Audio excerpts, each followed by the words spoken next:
Hvala za besedo, hvala tudi za skrbno pripravljeno poročilo. Gospodarsko sodelovanje držav, ki se približujejo v Evropi, je nujno potrebno.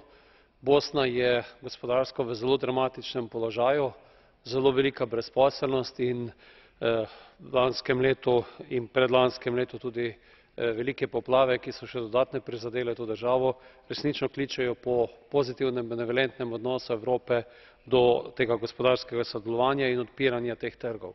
Prav tako je takšno vsako odpiranje trgov, sodelovanje ljudi, stik z evropskim kulturnim prostorom, stik z evropskim političnim prostorom in vse zahteve, ki so ob takem sodelovanju dane državam, so tudi korak naprej k lažji reformi v državah samih. Zato podpiram takšno resolucijo, podpiram, da tudi Evropa pomaga k perspektivi bosanskega naroda in stiku k Evropi.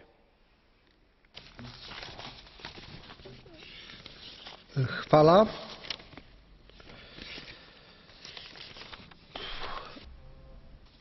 Mr. Notis Marias. Take the floor. Κύριε Πρόεδρε, θεωρώ σημαντικό το γεγονός ότι υπάρχει η εισαγωγή της αποκαλούμενης ρήτρας ανθρωπίνων δικαιωμάτων στον κανονισμό για τα αυτόνομα εμπορικά μέτρα, οπότε στο βαθμό που υπάρξει παραβίαση